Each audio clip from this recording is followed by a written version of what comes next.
मित्रों, सभी को हृदय से धन्यवाद हमारे इस वीडियो को देखने के लिए। बार बार आजकल आपने ख़ास तौर पे देखा होगा कि हिंदू सम्मेलन हो रहे हैं, हिंदू जागृति के अभियान चल रहे हैं, हिंदुओं को जागृत किया जा रहा है, हिंदुओं को उनके हिंदुत्व के अभिमान से परिचित करवाया जा रहा है। आखिर हिंदू शब्द के पीछे जो अभिप्राय है वो क्या है, हम इसको जानना चाहें कि भाई क्या है, मतलब हिंदू का अर्थ क्या है, हिंदू का मतलब क्या है, हिंदू कौन? हिंदू क्या कोई जाति है, कोई संप्रदाय है, कोई वर्ण है? हिंदू के सही अर्थों तक, हिंदू के सही मायनों तक पहुँचे। आजकल तो मैंने देखा कि आरएसएस के द्वारा भी हिंदू जागृति अभियान चलाए जा रहे हैं। तो कौन हिंदू है असल में? इसको अगर हम जानना चाहें कि हिंदू हम किसे कहें, क्या हिंदू मात्र एक कौम है, एक धर्म है, एक संप्रदाय है? नहीं, हिंदू को अगर जानना है, हिंदू एक जीवन पद्धति है, हिंदू एक संस्कार है, हिंदू एक वह नाम है।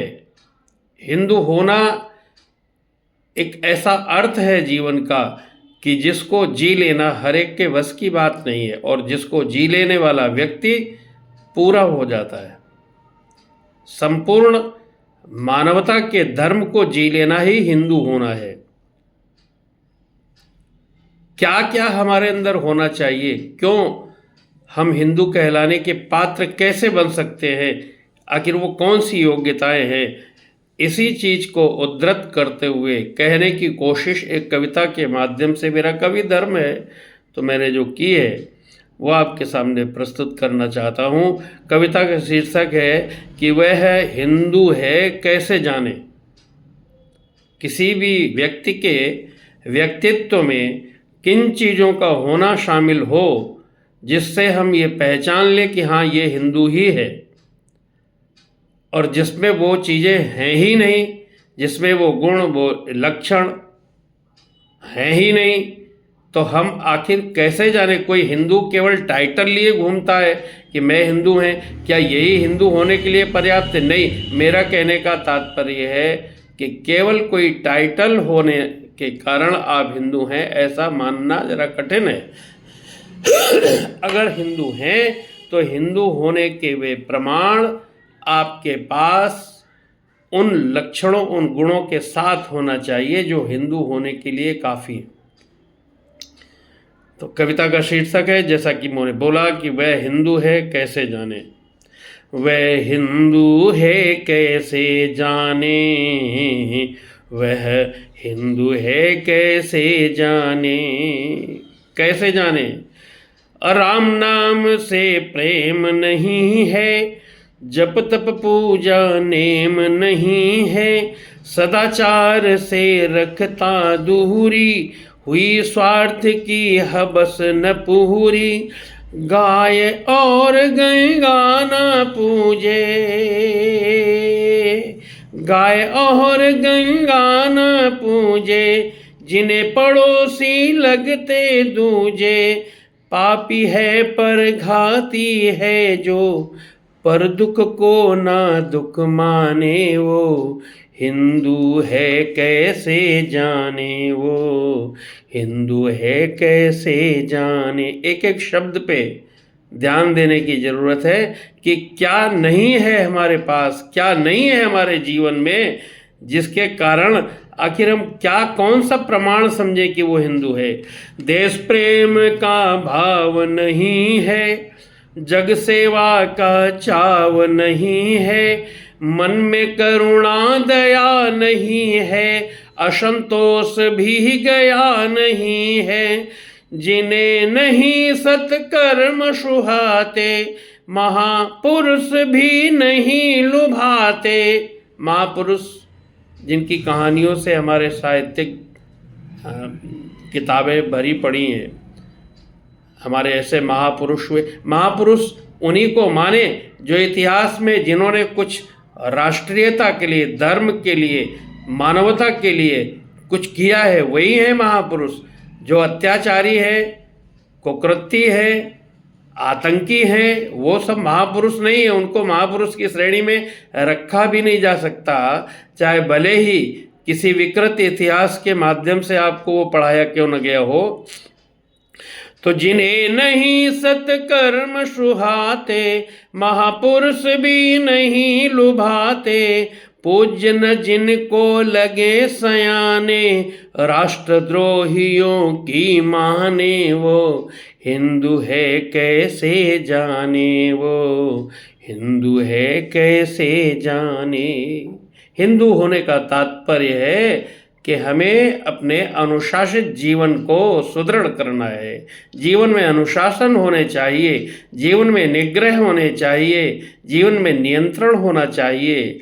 जो इंद्रिय निग्रह ना जाने, हरिद्रोही को अपना माने, नहीं शास्त्र चिंतन है मन में, राम नहीं दिखते जन जन में, पर दुख में जो हर्ष मनाए, केवल अपना दुख सताए। भाता जिस मिथ्याचारी को, भाता जिस मिथ्याचारी को, सत्य नहीं सोलह आने वो, हिंदू है कैसे जाने, हिंदू है कैसे जाने। जिसमें समता दृष्टि नहीं है, दृग जल करुणा वृष्टि नहीं है, औरों को ठग कर धन जोड़े, क्रमशः भोग वृत्ति ना छोड़े। भोग वृत्ति को एक दिन में नहीं छोड़ा जा सकता है। भोग वृत्ति माने लग्जरी जीवन, बहुत सुविधा से संपूर्ण परिपूर्ण जीवन, सुविधाओं का भोगी हो जाना, सुविधाओं का आदी हो जाना, उनके बिना जीवन जीना पसंद नहीं आ रहा है, जीवन जीने में कोई रस नहीं आ रहा है। लेकिन हमें ध्यान रखना चाहिए कि सुविधाओं से संपन्न, सुविधा भोगी जीवन जीना कोई तपश्चर्या की गिनती में नहीं आता है। हिंदू तपश्चर्या से युक्त जीवन का नाम है। तो बहुत सुविधाओं से युक्त जीवन जीना ये हिंदू होने का पर्याय नहीं है। हमें थोड़ा सा त्याग युक्त जीवन जीना चाहिए। हिंदू का मतलब है कि जो स्वयं की सुख और सुविधा को ध्यान रखने से पहले सामने वाले के सुख और सुविधा को ध्यान में रखे। तो ये तो तभी होगा जब हमारी दृष्टि समता की होगी, जब हमारे जीवन में निग्रह होगा, समता की दृष्टि हो, किसी दूसरे को दुखी देखकर हम स्वयं दुखी हो जाएं। जिसमें समता दृष्टि नहीं है, दृग जल करुणा वृष्टि नहीं है, औरों को ठग कर धन जोड़े, क्रमशः भोग वृत्ति ना छोड़े। अगर न अर्जित ज्ञान खरा हो, लीपा पोती वाला ज्ञान नहीं चाहिए भाई। अगर न अर्जित ज्ञान खरा हो, गले तलक अभिमान भरा हो, मनमाने आचार हैं जिनके, अनुचित उचित न पहचाने वो, हिंदू है कैसे जाने वो, हिंदू है कैसे जाने। भरी हृदय में प्रीति नहीं है, जहाँ ये सब चीज़ें नहीं है वो हिंदू नहीं हो सकता है। भरी हृदय में प्रीति नहीं है, नैतिकता की रीति नहीं है, जो मर्यादित शिष्ट नहीं है, जिसका कोई इष्ट नहीं है, वर्जित भोग अभक्ष्य नहीं है, वर्जित भोग अभक्ष्य नहीं है। बड़ी मूल्यवान पंक्ति है भाइयों।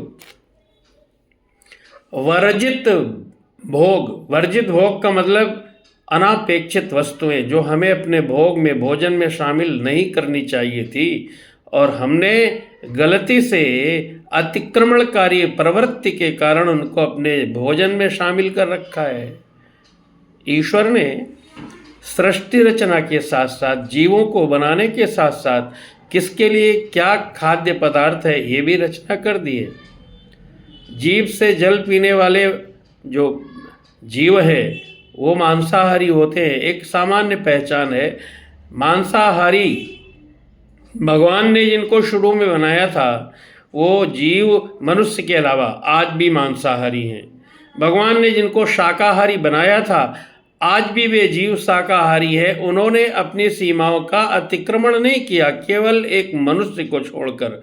मनुष्य को प्रकृति से ईश्वर ने शाकाहारी बनाया था, लेकिन ये अतिक्रमणकारी, ये तो अपनी हर लकीरों को तोड़ने का आदी हो चुका है ना। तो ये जो मनमाना आचरण है ये हमारी पहचान नहीं होनी चाहिए। तो वर्जित भोग अभक्ष नहीं है, जो भोज वर्जित है, जो भोजन वो हमारे लिए अभक्ष होना चाहिए। अभक्ष का मतलब वो हमारे खाने के लिए नहीं है।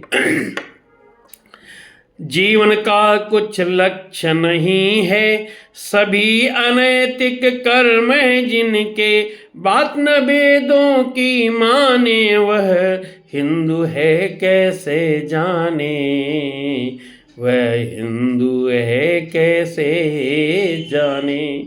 वेदों की बात का मतलब ये है कि वस्तुतः भगवान ने, ईश्वर इस सृष्टि का नियंता भी है और निर्माता भी है। तो जो सृष्टि का निर्माता ईश्वर सृष्टि की रचना करता है तो उसको कैसे चलना होगा, वो सृष्टि चलेगी कैसे, किन नियमों पर चल। कोई भी संस्था है, कोई भी व्यक्ति निर्माण करता है तो उस संस्था को कैसे चलाना है, किन नियमों के आधार पर वो चलेगी, क्या करना उस संस्था के प्रति समर्पण माना जाएगा, क्या करना उस संस्था के प्रति द्रोह माना जाएगा, ये सब नियम पहले ही बनाए जाते हैं ना। जैसे देश के लिए संविधान आवश्यक है, संविधान के अनुसार चलेगा तो वो देश सुदृढ़, अच्छा, नियमित रहेगा। इसी तरह से इतनी बड़ी सृष्टि की रचना करने वाले ने सृष्टि के चलाने के लिए कोई नियम नहीं बनाए होंगे, ये तो हो नहीं सकता है।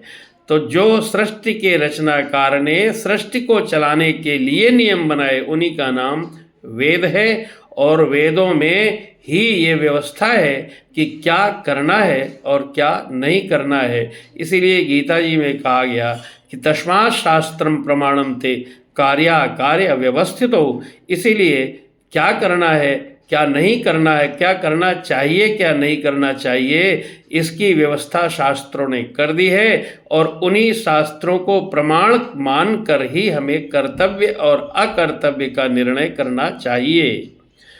तो सभी अनैतिक कर्म है जिनके, बात न वेदों की माने वो हिंदू है कैसे जाने, हिंदू है कैसे जाने। और एक अंतिम बंदे है कि भाव हृदय का नर्म नहीं है, रक्त नशों का गर्म नहीं है, पता देह का मर्म नहीं है, सत्संगति सत्कर्म नहीं है, जीवन में यदि धर्म नहीं है, धर्म नहीं है जीवन में, धर्म युक्त जीवन नहीं। धर्म का मतलब करने योग्य कर्म को ही धर्म कहते हैं, कर्तव्य कर्म ही धर्म है।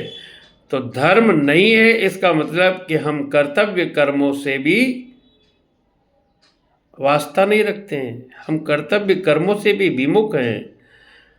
तो ऐसे व्यक्ति जो अपने जीवन में अपने धर्म का भी पालन नहीं कर पाते हैं, भाव हृदय का नर्म नहीं है, रक्त नशों का गर्म नहीं है, पता देह का मर्म नहीं है। क्यों आखिर ये मनुष्य की देह हमें मिली है और मनुष्य की अकेली एक देह है जिसमें ईश्वर ने, इस शरीर के रचनाकार ने वह चीज़ अमूल्य निधि दे दी है मनुष्य के रूप में कि जो अन्य समस्त योनियों में नहीं है, जिनको 84 लाख योनि के रूप में गिना गया है। उन 84 लाख योनियों में से 83,99,999 के पास वह महत्वपूर्ण निधि नहीं है। कौन? ज्ञान और गुण। ये मनुष्य के पास केवल है। ज्ञान और गुण, मानुष तन गुण ज्ञान निधाना, बाकी हित अनहित पशु पक्षी हो जाना। हित और अहित केवल देख करके तो पशु पक्षी भी जी लेता है। आप डेरा उठाएंगे, चिड़िया भाग जाएगी, चावल रोट डालने लगेंगे नियम से, तो आपको देख करके वो आपके पास आ जाएगी। तो हित और अहित तो वो भी जानते हैं, लेकिन अगर केवल हित और अहित देखकर हम भी अपना जीवन जी रहे हैं, परमार्थ हमारे जीवन में नहीं है, तो फिर हम पशु पक्षी जैसा जीवन जी रहे हैं। इसलिए कहा गया कि सत्संगति सत्कर्म नहीं है, पता देह का मर्म नहीं है। जीवन में यदि धर्म नहीं है, फिर भी कोई शर्म नहीं है। कपट कुटिलता दंभ भरा है, काम सभी अवगुण साने। वह हिंदू है कैसे जाने, वो हिंदू है कैसे जाने। सभी मित्रों को एक बार पुनः बहुत बहुत धन्यवाद। सभी को हार्दिक धन्यवाद।